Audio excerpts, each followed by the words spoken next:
तो हमसे होनी चाहिए थी। डॉक्टर सालुंके को क्यों मारा सर? उनका दुश्मन कौन हो सकता है? दुश्मन कोई घर का ही है दया। घर के भेदी ने ही लंका ढाई है दया, और ये घर का भेदी है डीसीपी चित्रोले। जनार्दन डीसीपी साहब से मिला, डीसीपी साहब के सामने गिड़गिड़ाया और अब डीसीपी साहब की हथेली पर उसने अपनी हथेली रखी। ये हथेली उठाई और ये छाप। कुछ लिखा था क्या जनार्दन के हाथ पर? सर मैं डीसीपी साहब से बात करता हूँ। और हम जनार्दन को ढूंढते हैं। क्या लगता है केडी, डीसीपी चित्रोले ने ये खून किए हैं? अभिजीत, मैं तो अदालत में यही प्रमाणित करने का प्रयास कर रहा था कि वो हत्यारे नहीं है, ये हत्याएं उन्होंने नहीं की, कि अचानक उन्होंने अपराध अपने सर ले लिया। बड़े विचित्र पुलिस ऑफिसर है, पूरा केस घुमा कर रख दिया। अच्छों को घुमा देता है ये डीसीपी। अगर तुम इस आदमी को अच्छी तरीके से जानते होते तो इसका केस लड़ना तो दूर, इसे अपने पास खड़ा भी नहीं करते। इतना काइया आदमी आई है कि कब क्या कर बैठेगा कुछ पता नहीं चलता। ये जो अदालत में पलटी मारी है ना, अपना गुनाह कबूल कर लिया है, ये बिना बात के नहीं किया है। इसके पीछे कोई ना कोई चाल है केडी, कोई ना कोई चाल है। मतलब जब तक जनार्दन गवाही देने नहीं आया था तब तक तो सब कुछ ठीक चल रहा था। ये सब जो हुआ है जनार्दन की गवाही के बाद ही हुआ है। हाँ, जनार्दन जब डीसीपी साहब के पास जाके रोया उसके बाद ही कुछ हुआ है। करेक्ट। जनार्दन ने डीसीपी के हाथ पे कोई संदेश लिखा था, जिसे पढ़ने के बाद वो घबरा गए और उसके बाद ही उन्होंने अपना बयान बदल दिया था। तुम बिल्कुल ठीक कह रहे हो अभिजीत, वो संदेश ही इस चक्रव्यूह की जड़ है। और वो संदेश क्या था वो सिर्फ जनार्दन बता सकता था, मगर वो तो मर गया। सारा सीक्रेट अपने साथ ले गया। मगर जनार्दन के हाथ से शायद तारिका को कुछ पता चल सकता है, पर तब तक हमें कोई और रास्ता निकालना होगा। अब एक ही रास्ता बचा है। समय बहुत कम है और अदालत अपना निर्णय सुनाए उससे पहले जनार्दन के हत्यारे को ढूंढना होगा। जाएगा कहां वो, उसे तो हम ढूंढ निकालेंगे। बस समय बहुत कम है केडी, समय कम है। अभिजीत, सीआईडी के लिए कोई काम मुश्किल नहीं। हाँ तारिका। सर, जितनी कोशिश करती हूँ काम में मन लगाने की, उतनी ज्यादा सालों के सर की याद आती है। देखो तारिका, मैं तुम्हारा दुख समझ सकता हूँ। वैसे सालुंके मेरा भी सबसे करीब दोस्त था। उसके जाने का दुख तो मुझे भी है। इसका मतलब ये नहीं कि मैं अपनी ड्यूटी नहीं करता। ड्यूटी तो करनी चाहिए, है ना? वैसे बहुत बुरी तरह से मारा है जनार्दन को। बड़ी खौफनाक मौत हुई है इसकी। हाँ सर, इसकी बॉडी पर मल्टीपल फ्रैक्चर्स हुए हैं। इसके सीने की रिब गेज, कंधे की हड्डी सब टूट चुकी है। इसका चेहरा भी बुरी तरह से कुचला गया है। सर, मुझे लगता है इसे मारने के लिए इसके ऊपर ट्रक या बस चलाई गई होगी। ट्रक या बस से कुचल दिया है? अगर खुनी जनार्दन की मौत एक एक्सीडेंट दिखाना चाहता था तो फिर उसने जनार्दन की लाश को उस वेयरहाउस में क्यों छुपाया? वेयरहाउस में क्यों? ये बात कुछ हजम नहीं हो रही है। सर, हाँ। इसके हथेली पर ये जो कुछ लिखा हुआ है ना? क्या लिखा है डॉक्टर तारिक का? 1 मिनट, अभी बताती हूँ।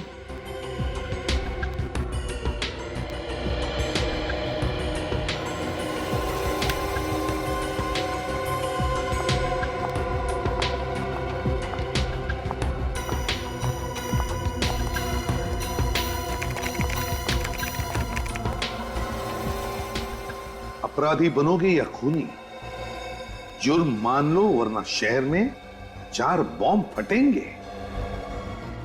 अपराधी बनोगे या खूनी, जुर्म मान लो वरना शहर में 4 बॉम्ब फटेंगे। जुर्म मान लो वरना शहर में 4 बॉम्ब फटेंगे। माय गॉड, तो ये बात है। इसीलिए डीसीपी चित्रोले ने जुर्म कबूल कर लिया, इसी धमकी की वजह से। लेकिन सर, अब हम 4 बम तक पहुंचेंगे कैसे? निखिल, जनार्दन की लाश खूनी ने उस वेयरहाउस में छुपा दी। उसी वेयरहाउस में क्यों? कोई ना कोई तो वजह होगी जनार्दन की लाश को उस वेयर हाउस में छुपाने की।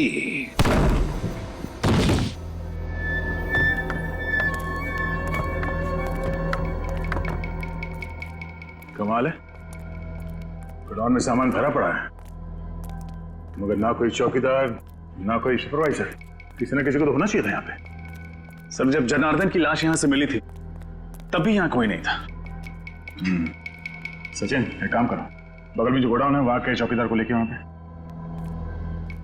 कोई ना कोई वजह जरूर होगी कि उन अपराधियों ने जनार्दन की लाश को यहां पे लेकर आया।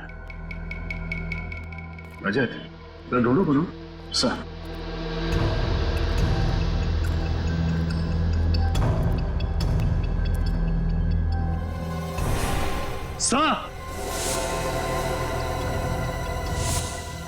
हाँ रजत,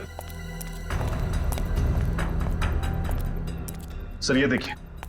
सर जरूर यहां पर कुछ डब्बे रखे हुए थे जो हाल ही में यहां से शिफ्ट किए गए। क्या होगा उन डिब्बों में? तो चेक करो।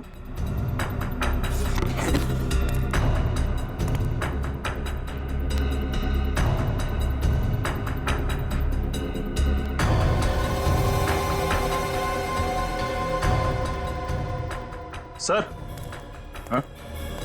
इसमें तो बस नॉर्मल सामान है, कुछ खास नहीं।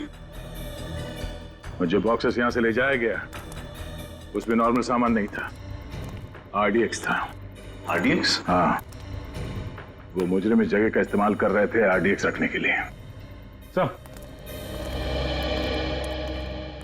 श्री चंद्रकांत है, सामने वाले गोडाउन का वॉचमैन। यहाँ गोडाउन में कोई चौकीदार या सुपरवाइजर नहीं है क्या? एक सुपरवाइजर है सर, पर वो कल से आए नहीं है। क्या नाम है उसका? सर उनका नाम मनोज है। कहाँ रहता है? सर विद्याधर नगर। देखते ही ये चौकीदार गोडाउन छोड़ के अपने घर पे क्या कर रहा है। क्या 2 दिन से मनोज जी घर पे नहीं आए? नहीं, चिंता से तो मेरी जान ही निकली जा रही है। पता नहीं वो किस हाल में होंगे, ठीक भी होंगे या नहीं, आप हौसला रखिए, आपके पति जल्द ही घर वापस आ जाएंगे। अच्छा आप ये बताइए, क्या वो किसी जनार्दन नाम के आदमी को जानते थे? जनार्दन? नहीं तो, ये नाम तो उनके मुंह से कभी सुना ही नहीं। ये जनार्दन है, शायद आपने इसे कभी देखा हो। ये जनार्दन है? हाँ, आप इसे जानती हैं? हाँ, पिछले हफ्ते ये आदमी हमारे घर के सामने फोटो ले रहा था। फोटोज? किसकी? पता नहीं, मनोज पूछने गए तो कहने लगा कि मैं फ्रीलांस फोटोग्राफर हूँ और शौक के लिए गली मोहल्लों के फोटो निकाल रहा हूँ। सर मुझे तो लगता है कि ये जनार्दन मनोज के घर की जासूसी कर रहा था।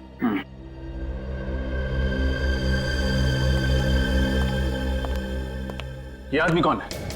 यही तो मेरे पति है, मनोज। ये मनोज है? हाँ, लेकिन आप ऐसा क्यों पूछ रहे हैं? आपने इन्हें कहीं देखा है क्या? शायद। इनकी कोई मेडिकल रिपोर्ट्स हैं आपके पास? जी, अभी लाती हूँ।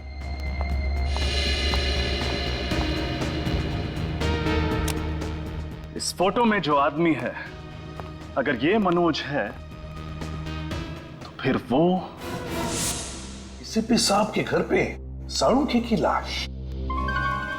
साळुंखे की लाश डीसीपी साहब के घर पर कैसे? साळुंखे, डीसीपी, ये मनोज और साळुंखे। माय गॉड, अब पता चला रजत क्यों चौंक गया था मनोज का फोटो देखकर। ये मनोज और साळुंखे, मनोज और साळुंखे एक ही कद के, एक ही रंग के हैं। ये देखो। सर मतलब जनार्दन कहीं इसलिए तो मनोज की जासूसी नहीं कर रहा था ताकि साळुंखे के सर की जगह मनोज को। हाँ पूर्वी, ऐसा ही हुआ है, ऐसा ही हुआ है। किडनैपर्स ने सिर्फ मनोज का इस्तेमाल नहीं किया, बल्कि उसे किडनैप करने के बाद उसके वेयरहाउस में आरडीएक्स रखना शुरू कर दिया। आरडीएक्स रखना तो कहीं ऐसा तो नहीं कि मनोज को किडनैप करने के बाद उसका खात्मा कर दिया? मनोज को मार दिया। तो फिर अगर मनोज को मार दिया तो क्या साळुंखे जिंदा है? हाँ, जरूर साळुंखे अभी भी जिंदा है। और सब इसका डीएनए, उंगलियों के निशान सब डॉक्टर सालुंखे से मैच करते हैं।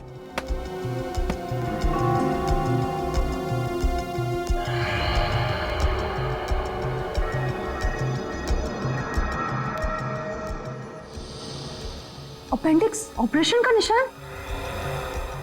सर, सर सालुंखे सर ने तो कभी भी अपेंडिक्स का ऑपरेशन करवाया ही नहीं था। हाँ तो इसका हुआ है मनोज का, वो भी 1 महीने पहले। ये देखिए रिपोर्ट्स में साफ लिखा है। और तुम्हें इसके शरीर पर अपेंडिक्स के ऑपरेशन का निशान मिला है ना? हाँ सर, बिल्कुल क्लियरली। ये देखिए सर, इसका मतलब सालुंखे सर जिंदा है। वाह। अगर साळुंखे जिंदा है तो फिर उसे जल्दी से जल्दी ढूंढना चाहिए। लेकिन एक सवाल खड़ा होता है कि अगर ये मनोज है तो फिर इसकी उंगलियों के निशान साळुंखे की उंगलियों के निशान के साथ मैच कैसे होते हैं? ये तो मेरी भी समझ में नहीं आ रहा है सर। तरीका एक बात बताओ, पिछले कुछ दिनों में तुम दोनों के अलावा, मेरा मतलब है तुम और साळुंखे के अलावा, लैब में और भी कोई आया था? याद करो। हाँ सर, रोहन, वो lab attendant. I am sure उसी ने सालुंखे सर की डिटेल्स के साथ छेड़छाड़ की होगी। Rohan lab attendant? तो फिर इस रोहन को उठाओ और साळुंखे कहाँ है ये डीसीपी चित्रोले के घर से पता चलेगा।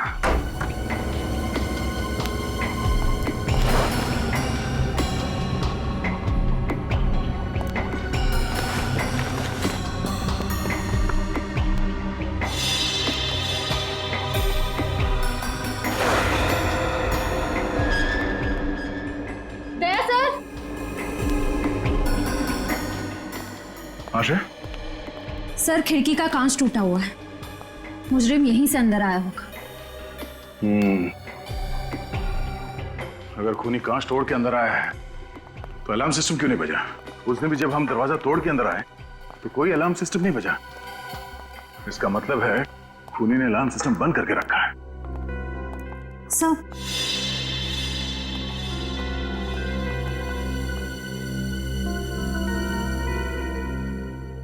अलार्म बंद है। लेकिन सर जब मुजरिम ने खिड़की तोड़ी तब तो अलार्म बजा होगा ना? तो क्या उसने अंदर आकर ये अलार्म बंद किया? एक बार अलार्म सिस्टम बज जाए तो उसे बंद करने के लिए इसमें पासवर्ड डालना पड़ता है। लेकिन सर ये पासवर्ड तो सिर्फ डीसीपी सर जानते होंगे, तो फिर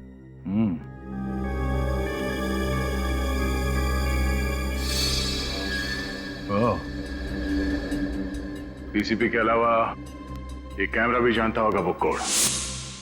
इस कैमरे के जरिए खूनी को वो पासवर्ड के बारे में पता चल गया जब डीसीपी साहब ने वो पासवर्ड इस अलार्म में डाला।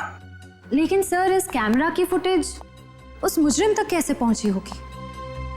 सर हो सकता है उस मुजरिम ने यहाँ कहीं आसपास ट्रांसमीटर छुपा रखा हो। हाँ, ट्रांसमीटर होना चाहिए आसपास। तो खिड़कियों के आसपास देखो। यस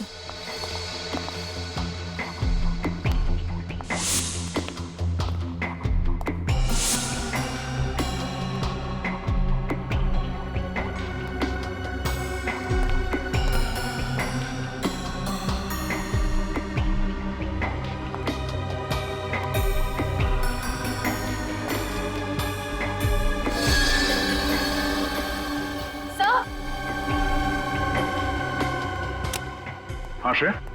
सर ट्रांसमीटर, अगर वो खूनी मनोज की लाश यहाँ लेकर आया था जरूर किसी गाड़ी में रख के लाया होगा।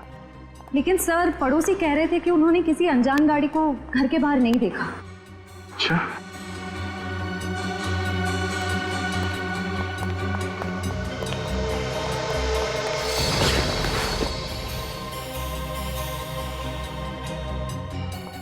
इस न्यूज़पेपर वाले ने जरूर कुछ देखा होगा। देखा, रोहन घर पे है ही नहीं। हर गड़बड़ वाले आदमी के घर के बाहर ताला ही लगा रहता है। हाँ, सीआईडी तो आदी हो चुकी है ताले तोड़ने के। कौन ने जरूर कोई सुराग छोड़ा होगा, ढूंढो।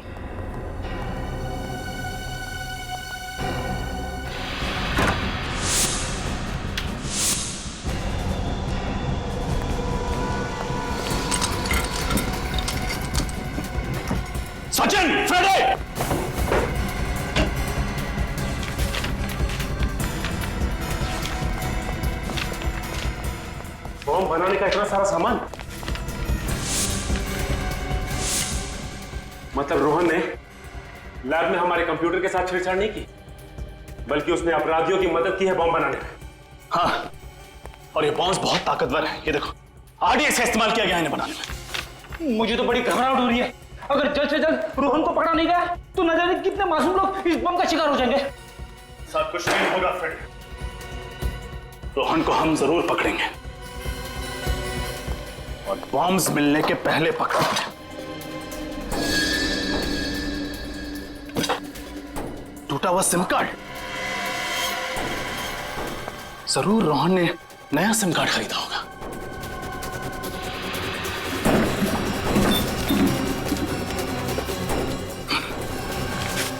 दुकान की पर्ची, इसका मतलब है रोहन ने जरूर नया नंबर इसी दुकान से खरीदा होगा। Vikram mobile and communications, bungalow number 32, Kailash road, civil lines. वहाँ अखबार आप ही डालते हो ना? जी हाँ सर, वो तो डीसीपी चित्रोले साहब का घर है ना? हाँ हाँ, चित्रोले साहब का घर है। घर के बाहर उनकी गाड़ी खड़ी थी क्या? सिल्वर रंग की वो लेस्कोटना गाड़ी? हाँ वही कार। नहीं साहब, उनकी गाड़ी वहाँ नहीं खड़ी थी और घर पर ताला लगा हुआ था, इसलिए मैं पेपर बाहर डाल के चला गया था। अच्छा, किसी और की गाड़ी खड़ी थी उनके घर के बाहर? हाँ साहब, घर के बाहर 2 गाड़ियाँ खड़ी थी। एक ब्लैक कलर की थी एल्सो ब्रांड की, और दूसरी थी व्हाइट कलर की वैन। दया, ब्लैक कलर की एल्सॉप गाड़ी तो साळुंखे की भी है, और ये सफेद रंग की वैन किसकी हो सकती है? आपने उस वैन का नंबर देखा था? सर नंबर तो नहीं देखा, लेकिन उसके पीछे कुछ शेर का स्टिकर लगा हुआ था। सर अगर ये शेर का स्टिकर किसी कंपनी का लोगो होगा तो हम इसके बारे में नेट से पता कर सकते हैं। हाँ तो फिर करो, जल्दी करो, देखो।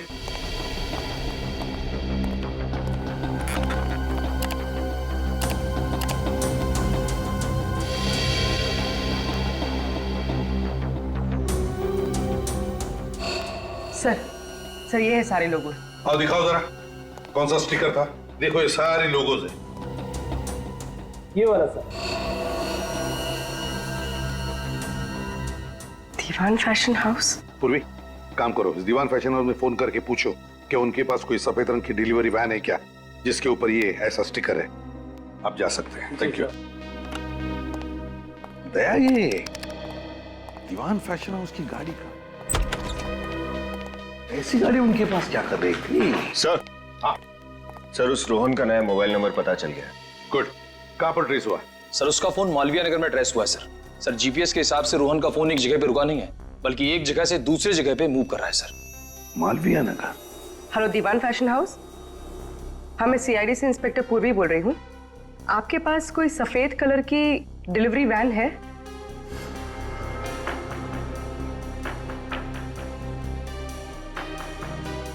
Thank you sir. Sir Diwan fashion house की एक सफेद कलर की वैन चोरी हुई है और उस वैन का नंबर है ABZ 4717AZ। ओह, दया कंट्रोल रूम को फोन करो, उनसे कहो कि अगर ऐसे सफेद रंग की कोई डिलीवरी वैन दिखे तो हमें तुरंत इन्फॉर्म करें। Yes sir.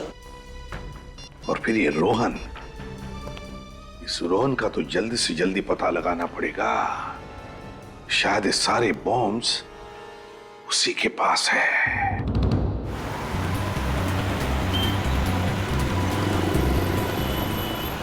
रोहन का मोबाइल प्रिंस रोड की तरफ मुड़ गया।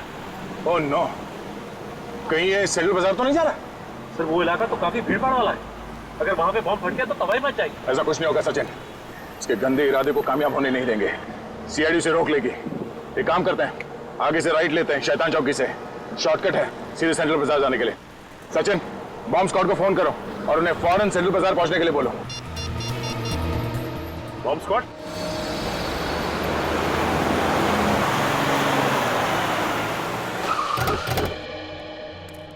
यहीं से आ रहा है? हाँ सर, सिग्नल तो यही बता रहा है सर। कहाँ पर? यहाँ से सामने।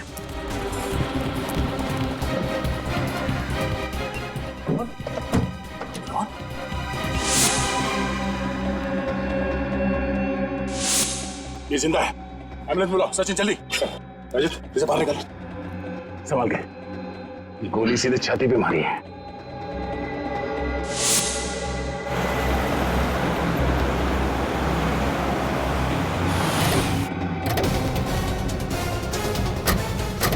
देखो यहाँ पर गाड़ियां हैं, हो सकता है दीवान फैशन हाउस की गाड़ी इसी में हो। देखना जरा, चौकन्ना रहना। सर वो रही वैन। हाँ संभाल के।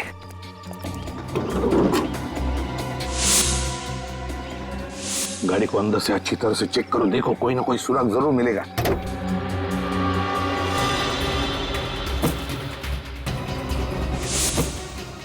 सर। हाँ क्या हुआ? लाश। इसके कपड़ों से तो लगता है ये इसी वैन का ड्राइवर है। सर लगता है कि मुजरिम उन सभी लोगों को मार रहा है जिन्होंने उसका साथ दिया। हाँ पूर्वी, इसीलिए तो रोहन को भी गोली मारी उसने। सर इसकी जेब में कोई आईडी तो नहीं, बस ये मोबाइल फोन है। दीवान फैशन हाउस का नंबर है, लेकिन कांटेक्ट नंबर नहीं है। अरे फोन रिकॉर्ड्स में इनकमिंग आउटगोइंग कुछ भी नहीं।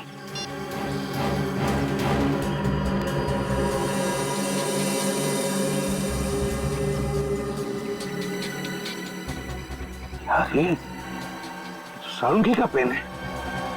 इसका मतलब है सारुंगी को इसी वैन में ले जाया गया, किडनैप करके। My God. निखिल जल्दी से बॉम्ब डिटेक्टर लेकर आ, हो सकता है इस गाड़ी में बॉम्ब है।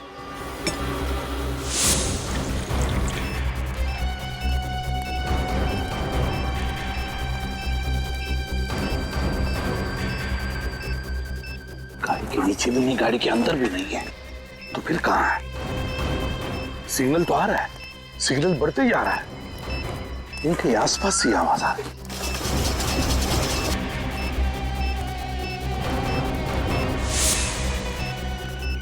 सिग्नल और भी बढ़ने लगा।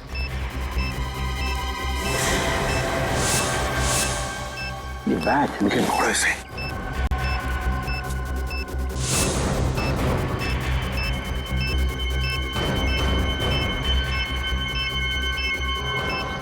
सिग्नल तो दिखा रहा है, बॉम्ब यहीं कहीं आसपास है।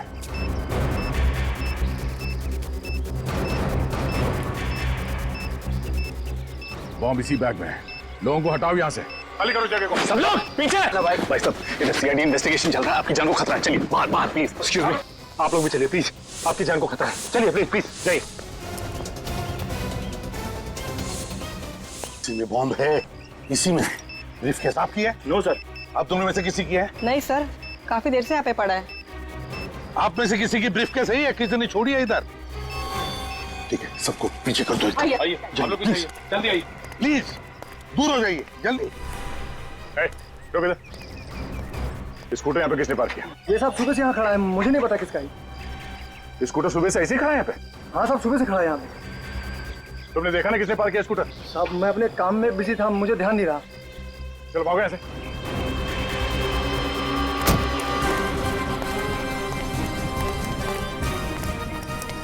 विकी सर, बॉम्ब से करेक्ट सर। विकी बहुत क्रिटिकल सिचुएशन है, हमारे पास टाइम बहुत कम है। इस बैग में बॉम्ब है, जल्दी से डिफ्यूज करो उसे। लेकिन सर इस ब्रीफकेस के कोड तो लॉक है। नंबर लॉक खोल कर देखते हैं, खुलता है क्या?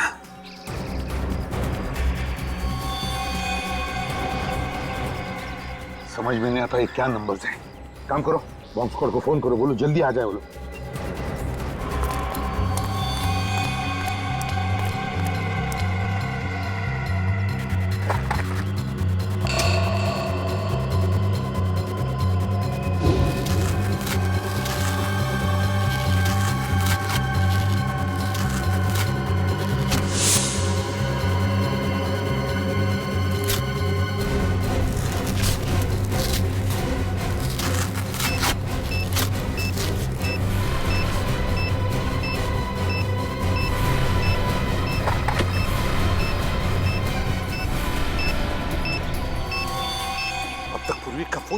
तो मैंने बॉम्ब स्क्वाड वाले से बात की, वो कह रहे कि आधा घंटा और लगेगा होने में। और आधा घंटा? देखिए आधा घंटा बहुत लेट हो जाएगा। बताइए बॉम्ब डिफ्यूज कैसे करना है? हाँ मैं एसीपी प्रद्युम्न बोल रहा हूँ। एक मिनट, स्पीकर फोन ऑन करो जल्दी।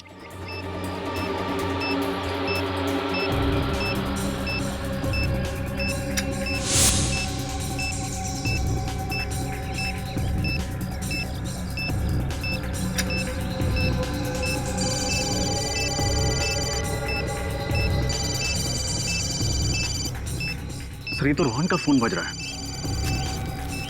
कोई लैंडलाइन नंबर है। सर फोन नहीं उठाएगा, अगर फोन रिसीव किया तो बम फट जाएगा सर, इसका कनेक्शन इससे है सर। व्हाट? जल्दी कुछ कीजिए। अब बम पे टाइमर लगा हुआ, टाइमर बंद है, घड़ी बंद है। वो है उसमें दूसरा तार लगा हुआ है, पीले रंग की, लाल रंग की और नीले रंग की वायर्स हैं। एक काम करिए, पहले आप पीला वाला वायर काटिए। पीला वाला।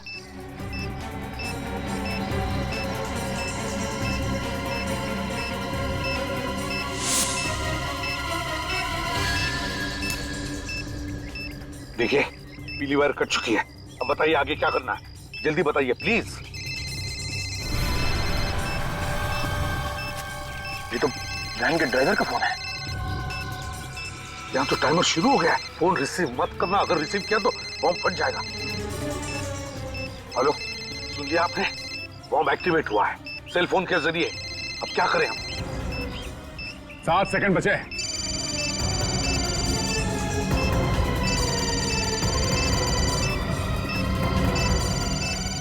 जल्दी करो विकी, सिर्फ 3 सेकंड बचा है विकी, जल्दी करो।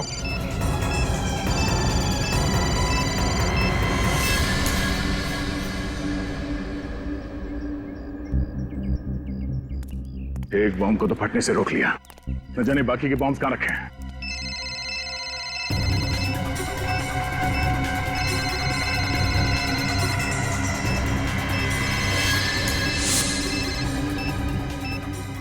हेलो, लाल वाला काट दिया, अब देखो सिर्फ 30 सेकंड बचे, जल्दी बताइए क्या करना है। आप लोग भाग जाइए वहां से, हट जाइए पीछे, माय फटने गॉड, वाला है। लेट्स गो, चलो जल्दी।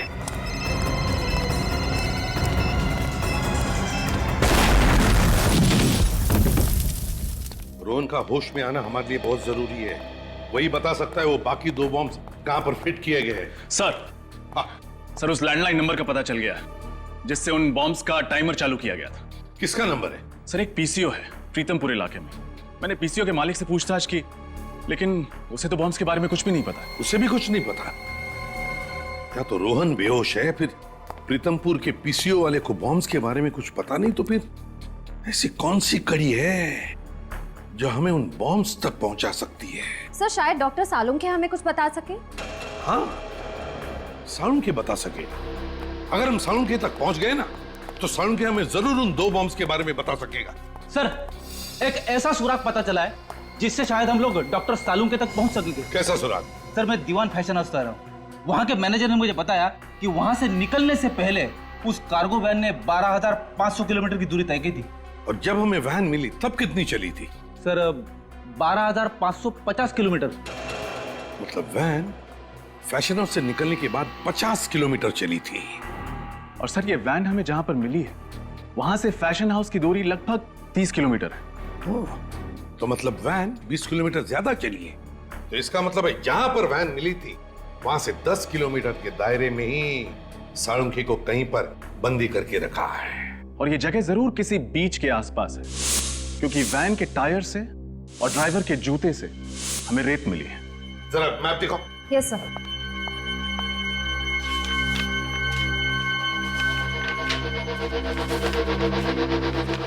दीवान फैशन हाउस कहां पर है? ये रहा दीवान फैशन हाउस, और हमें वैन मिली थी उनकी यहां पर। अब यहां से 10 किलोमीटर के दायरे में बीच है ये प्रिस्टीन बीच। बस प्रिस्टीन बीच के आसपास जितने भी घर, जितनी भी बिल्डिंग्स हैं, सब चेक करो। सालुंखे को वहीं पर कहीं बंदी करके रखा होगा। हाँ डॉक्टर साहब, रोहन को होश आ गया? Wonderful news. हाँ डॉक्टर साहब, तबीयत कैसी है इसकी? अब डरने की कोई बात नहीं, वो खतरे से बिल्कुल बाहर है। Now is absolutely fine. तुम्हारे बॉम्ब्स लगाने की वजह से पूरे 40 लोगों की जानें चली गई। ये तो अच्छा हुआ कि हम लोग वहां पे वक्त पे पहुंच गए, वरना मरने वालों की तादाद सैकड़ों में होती, समझे?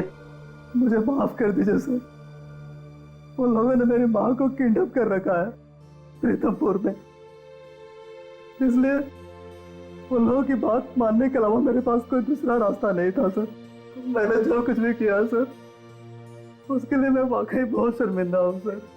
अभी नाटक बंद कर, चुपचाप ये बता कि बाकी बॉम्ब्स कहाँ रखे हुए हैं। एक तो टॉयलेट स्कूल में और दूसरा बंदी पार्क में। क्या? बच्चों के स्कूल में? तुम मासूम बच्चों की जान लेना चाहते हो? ये बताओ कि कौन सा आतंकवादी संगठन है?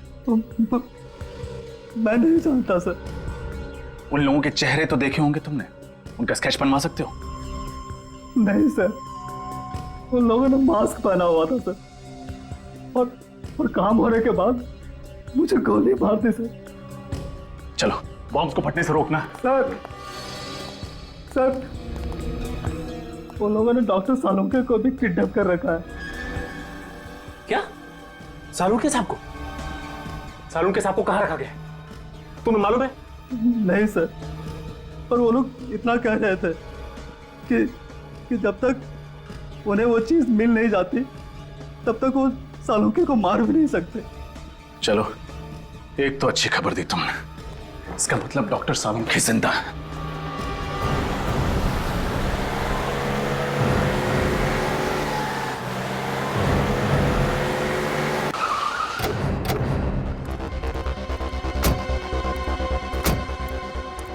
सचिन, फ्रेडी, पूरा एरिया छान मारो। तुम? हाँ साहब। एक बात बताओ, किसी अनजान आदमी को तुमने स्कूल के आसपास कहीं देखा? नहीं साहब। ठीक से याद करो, कोई आदमी जिसके पास बैग हो, कोई ब्रीफकेस हो। नहीं साहब, ऐसा तो कोई आदमी नहीं देखा। स्कूल के अंदर कोई अनजान आदमी तो नहीं घुसा ना? नहीं साहब, स्टूडेंट्स और पेरेंट्स के अलावा अंदर किसी भी इंसान का जाना मना। और अगर कोई आदमी पेरेंट बन के घुस जाए तो? सर, पेरेंट्स के स्पेशल आई कार्ड होते हैं, हम उसे देख के अंदर छोड़ दें। हाँ ठीक है। ये स्कूटर किसका है? नहीं पता साहब। पागल हो क्या? पूछ रहा हूं मैं इतनी देर से।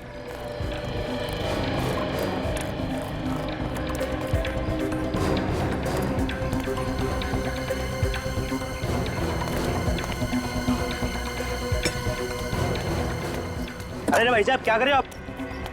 अरे मेरा स्कूटर है ये। अरे तुम गाड़ी दिखा। काट, ये लीजिए काट।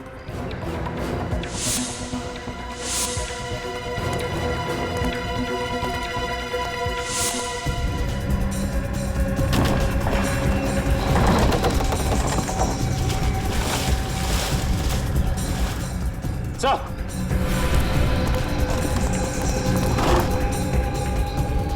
ब्रीफकेस?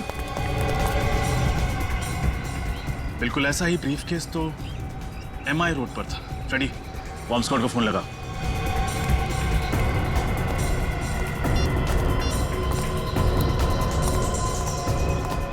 Hello, bomb squad. हाँ सर, बॉम्ब डिफ्यूज हो गया सर। Thank God. हाँ हाँ सर, हम लोग पार्क में पहुंच गए sir. Okay sir. Sachin, Rajat, park खाली करो जल्दी, बॉम्ब ढूंढो। चलिए आप लोग यहाँ से बाहर जाइए, पार्क से बाहर जाइए जल्दी। हटिए आप लोग भी प्लीज। CID इन्वेस्टिगेशन चल रही है, प्लीज जगह खाली कीजिए। खाली कीजिए, खाली कीजिए, पार्क खाली कीजिए, जल्दी जल्दी प्लीज।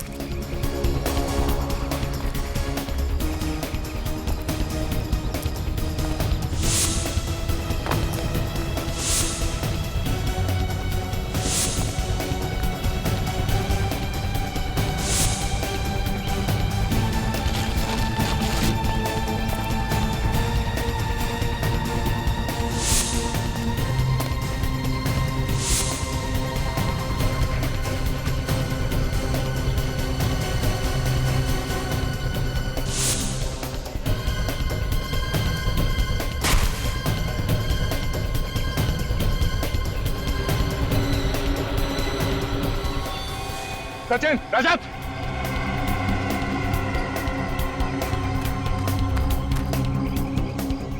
ब्रीफकेस, शायद इसी में बॉम्ब है। बॉम्ब स्क्वाड को फोन करो जल्दी।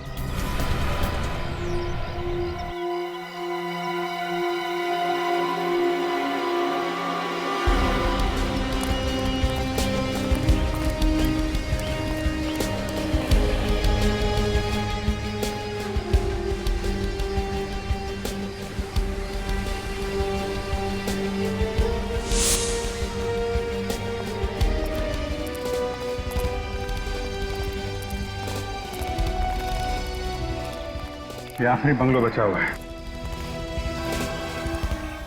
टायर मार्क्स देखा था?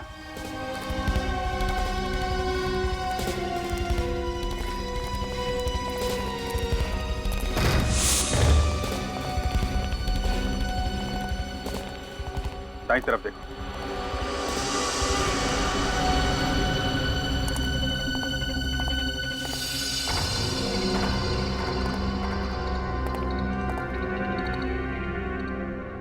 खून?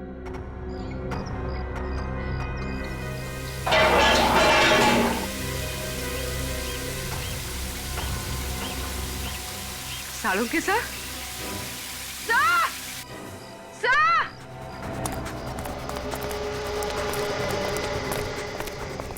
क्या हुआ पूर्वी? सर ये देखिए। Oh my God! डॉक्टर साहब! डॉक्टर साहब!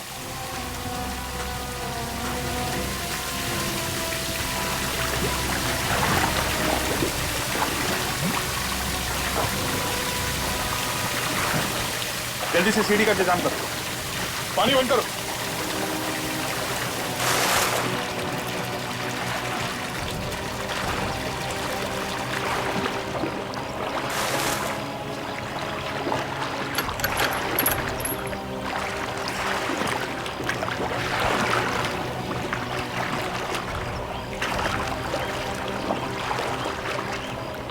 जरा संभाल के ऊपर। हाँ, ओके।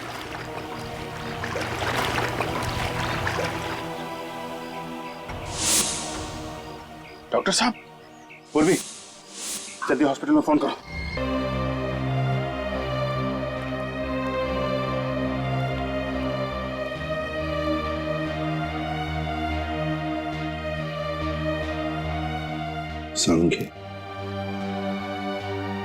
सांख्य, अबे तू तो जिंदा है? कहा था ना मैंने, इतनी जल्दी शहीद नहीं होने दूंगा मैं तुझे। बचा लिया, समझे? बचा लिया। अबे हंसता क्या है? बोल सकता है क्या? चल कोई बात नहीं, लिख के बता क्या क्या जानता है उस मुजरिम के बारे में।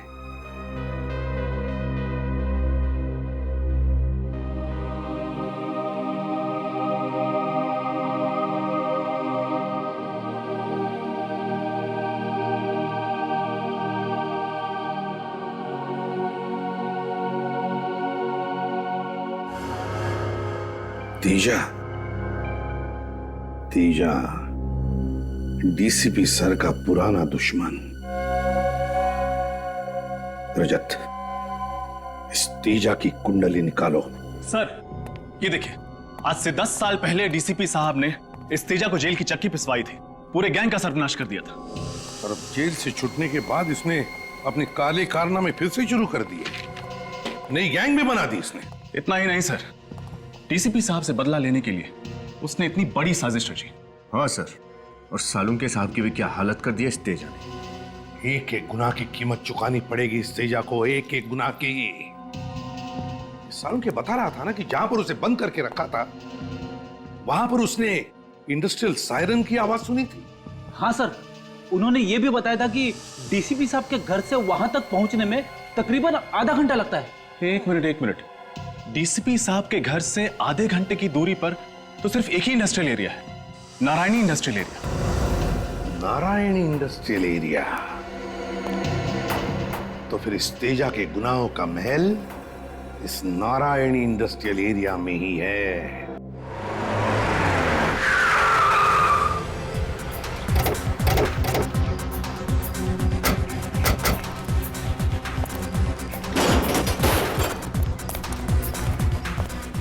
कहाँ जा रहे आप लोग? थाने के अंदर जा रहे हैं। अंदर जाने अलाउड नहीं है।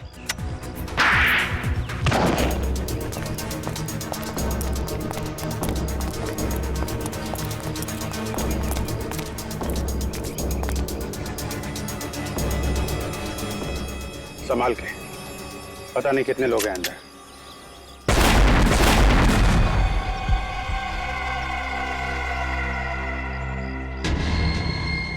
माय गॉड, माइंस बिछा रखे हैं यहाँ पे तो। पहले इन माइंस को खत्म करना पड़ेगा।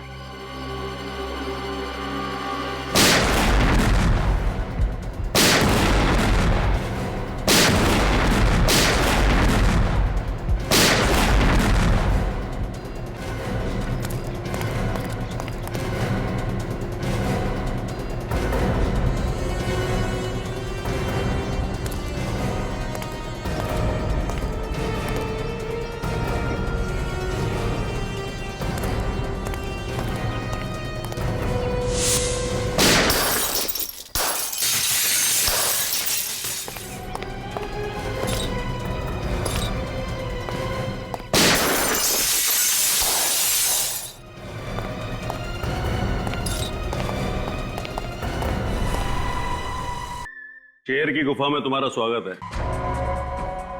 डीसीपी की दुर्दशा देख करके इतना गहरा सदमा लगा कि सबके सब मौत के मुंह में चले आए। दुर्दशा तो तुम्हारी होगी तेजा, बहुत नाच नाच लिए तुम। अब पर्दा गिराने का टाइम आ गया है। अच्छा, सबकी गन नीचे, जल्दी नीचे रखो, नीचे रखो वरना खोपड़ी उड़ा दूंगा इसकी। नीचे देख तेजा, अभिजीत को कुछ नहीं होना चाहिए, वरना तेरी जिंदगी को मैं एक भयानक सपना बना दूंगा। गन नीचे रखो, जल्दी। अभिजीत को कुछ नहीं होना चाहिए। बहुत याराना लगता है। अभिजीत, दया दया अभिजीत, हैं? तुम्हारी दोस्ती के काफी किस्से सुने हैं तेजा ने, मगर आज दोस्त को अलविदा कहने का वक्त आ गया, क्योंकि अभिजीत तो अब गया। अभिजीत को छोड़ दे, वरना वरना वरना क्या? तेरे इस अभिजीत को ऐसी जगह गाड़ूंगा कि जिंदगी भर ढूंढता रह जाएगा, फिर भी उसका कंकाल नहीं मिलेगा। तेरा वो डीसीपी जेल में सड़ेगा और तुम दोनों शमशान में।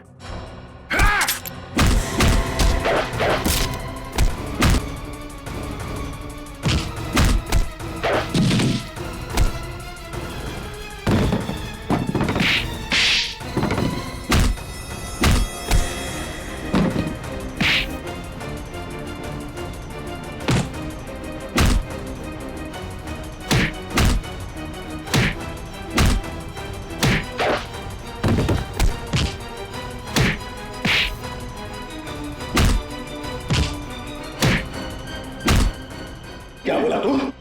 अभिजीत का कंकाल बनाएगा तू? हलवा है क्या? छोड़ दो मुझे, जाने दे। पहले दर्शन तो कर ले अदालत का।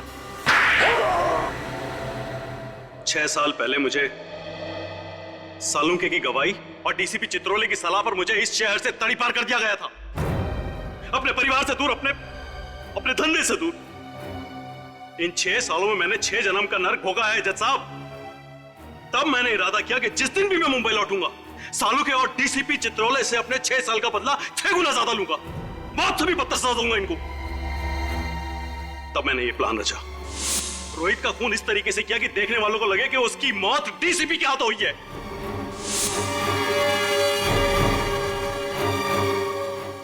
और फिर जब सालू के डीसीपी के घर पर पहुंचा तो उसके निकलते मैंने उसे भी अगवा कर दिया।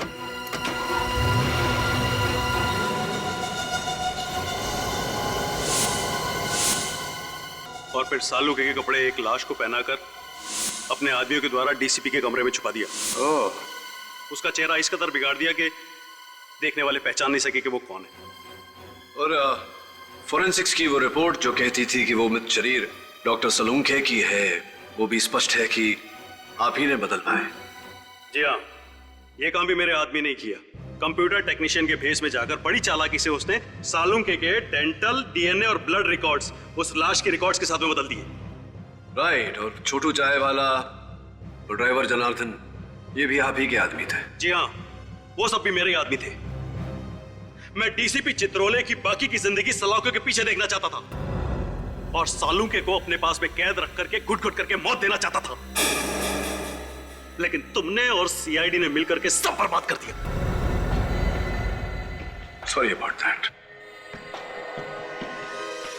One who lives by the gun dies by the gun. Teja, जो व्यक्ति बर्बादी को पालता है उसका अंत भी बर्बादी ही होती है। The defence finally rests your honour. यह अदालत मुजरिम तेजा को अंडर कवर ऑफिसर रोहित और ड्राइवर जनार्दन के कत्ल के जुर्म में दोषी पाते हुए दफा 302 के तहत उम्र कैद की सजा सुनाती है और डीसीपी चित्रोले को इस केस से बाइज्जत बरी करती है। The case is closed.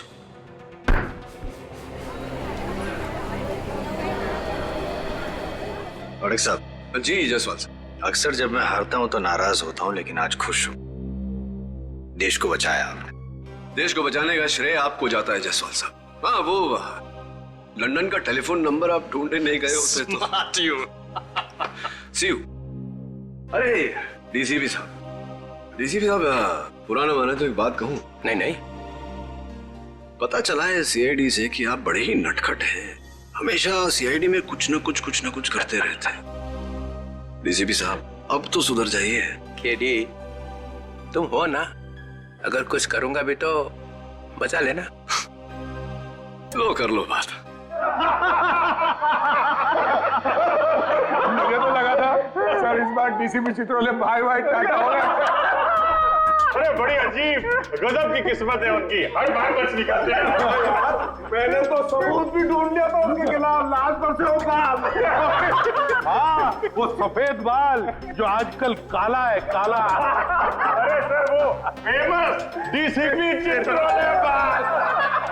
मैं तो कहता हूँ उस बाल की वजह से डीसीपी साहब कम से कम 10 साल के लिए अंदर चले जाते। 10 साल के बगैर उस बाल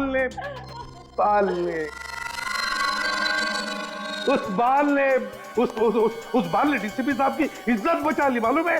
अरे मैं तो बोलता हूँ कि ये बाल फोरेंसिक लैब में रखना चाहिए ताकि सारे स्टूडेंट देख सके। अरे क्या बात कर रहे हैं सर, डीसीपी साहब का बाल लैब में?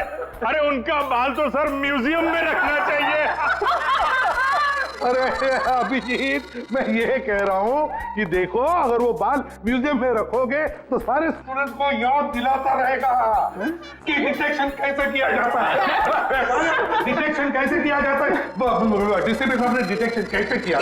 सर कैसी बातें कर रहे हैं सर, डीसीपी और डिटेक्शन? सर उनके नाक के नीचे हाथ नहीं बैठ जाएगा ना तो उन्हें पता नहीं चलेगा। ऐसा ये निखिल बता रहा था सर। मैंने सिर्फ बोला कि ऐसी बातें मुंह से निकालने से पहले 10 बार सोच लिया कर, मगर अरे ये बात निकल गया, ये रजत भी बोलेगा, हाथी नहीं दिखता उनको। हाँ सर, ये मैंने भी सुना है कि डीसीपी चित्रोले हाथी देख ले तो हाथी खुद बोलेगा कि डीसीपी चित्रोले से बढ़िया इन्वेस्टिगेटर कोई है ही नहीं। अरे यार ये क्या बात करने लगा यार। अभिजीत, ये गलत है, हाथी घोड़ा सब गलत है। अरे क्या इसमें क्या गलत है यार? अभिजीत, जो बात गलत है वो गलत है। अरे क्या गलत है?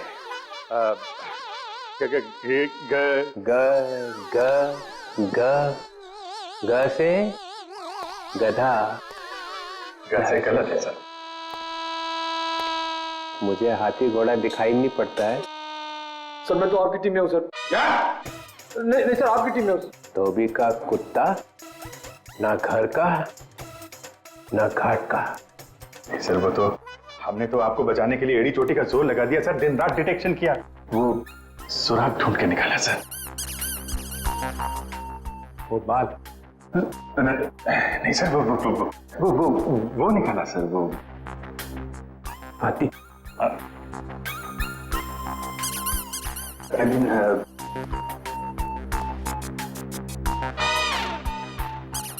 सर मेरा बाल म्यूजियम में जाएगा? हाँ सर, यस सर, म्यूजियम में बढ़ाने के लिए, देश की सेवा में। देश की सेवा? मेरे बाल से देश की सेवा होगी?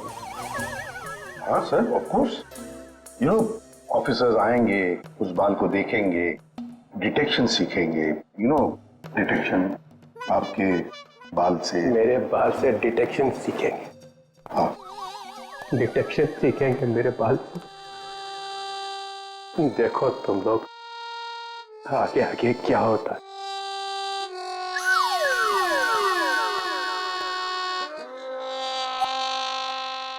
जाते जाते भी टेंशन दे गया है। अरे देखा जाएगा।